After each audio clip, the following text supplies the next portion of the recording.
Aquest diumenge, la plaça del Mercadal de Balaguer acollirà la tradicional diada de colles sardanistes, un dels actes més consolidats de la Festa Major, que amb més de 70 edicions porta cada any a la ciutat colles de sardana esportiva d'arreu de Catalunya. Entre aquestes, enguany hi haurà un grup especial. Es tracta d'una colla d'uns 40 alumnes de l'Escola Pia que, havent treballat les sardanes com una assignatura més del pla d'estudis, seran de la partida en aquesta jornada festiva. Des de la comunitat educativa i de l'entitat Saltem i Ballem es fa una valoració molt positiva d'aquesta iniciativa que ajuda a fer entendre els més petits la importància de la tradició i la cultura.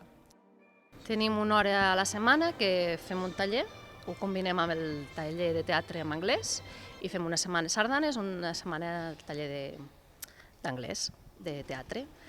I la idea és, perquè veiem la necessitat que hem de preservar la cultura i les tradicions típiques.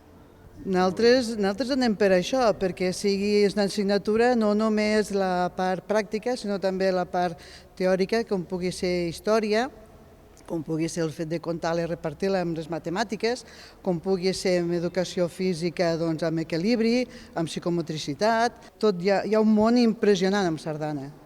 Després d'unes quantes sessions d'una hora assajant aquest ball tradicional a càrrec de la monitora Montse Minguella, l'alumnat està llest per a ballar un total de 4 danses com el galop d'entrada o les sardanes Dolça Ester i Som de l'Oest.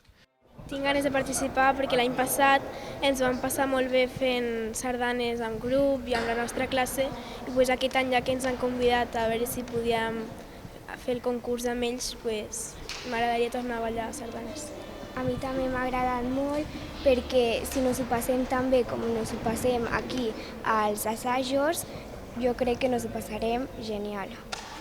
Finalment, també participaran al ball final la sardana de Germanó, que es ballarà amb rotllanes concèntriques i en la qual s'interpretarà una obra d'estrena dedicada al centenari de l'escriptor Josep Vallverdú.